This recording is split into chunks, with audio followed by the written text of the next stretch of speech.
আমি কচু পাতা ডগা দিয়ে একটা রেসিপি করব, আপনারা দেখতে থাকুন। ডগাগুলো আমি ছোট ছোট করে কেটে নিয়েছি, এবার আমি এগুলো ভালো করে ধুয়ে নেব।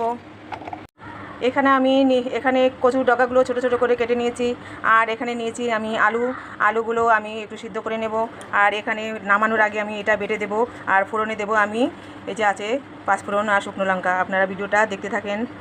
ধরিয়ে দিয়েছি, এখানে জল বসিয়েছি, আলুগুলো সিদ্ধ করে নেব। আর আমার মিক্সার মেশিন দিয়ে আমি এই মশলাগুলো করে নেব, আপনারা দেখতে থাকেন।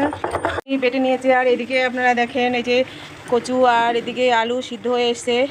এবার আমি রান্না করব। কড়াই গরম হয়ে গেছে, এবার আমি তেল দিয়ে দেব। তেল গরম হয়ে গেছে, এবার আমি পনিরটা ভেজে নেব। আপনারা দেখতে থাকুন আমার ভিডিও। পনির ভাজা হয়ে গেছে, এবার আমি নামিয়ে নেব। পনির ভাজার পরে যে যতটা তেল ছিল ওই তেলের মধ্যে আমি এবার ফোড়ন দিয়ে দেব। দিয়ে দিলাম পাঁচফোড়ন, শুকনো লঙ্কা হয়ে গেছে। এবার আমি বাটা মশলাগুলো দিয়ে দেব। মশলা কষানো হয়ে গেছে, মশলা থেকে তেল উঠছে।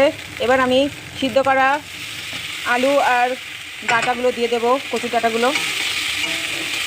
যে সিদ্ধ করা আলুগুলো ছিল এগুলো কিন্তু আমি আর আলাদা করে ভাজিনি, একসাথে কষিয়ে নেব। নেড়ে চেড়ে এবার পরিমাণ মতো লবণ আর হলুদটা আমি দিয়ে দেব।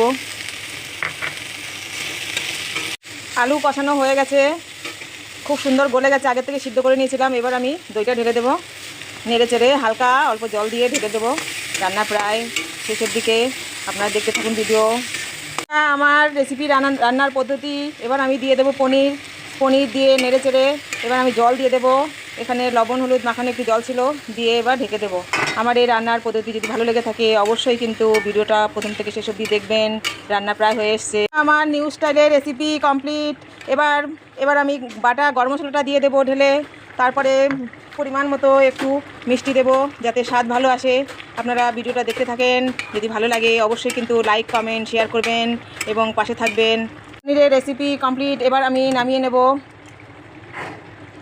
হয়ে গেছে আমার রান্না। আমার ভিডিও ভালো লাগলে কিন্তু অবশ্যই কিন্তু প্রথম থেকে শেষ অবধি দেখবেন আর এইভাবে রান্না করে খাবেন। তো আমার এই সবজিটা কেমন হয়েছে? যখন তুমি কচু পাতা কাটছিলে তখন তো মনে করলাম কী করবে, হ্যাঁ এখন তো খুব সুন্দর হয়েছে তো।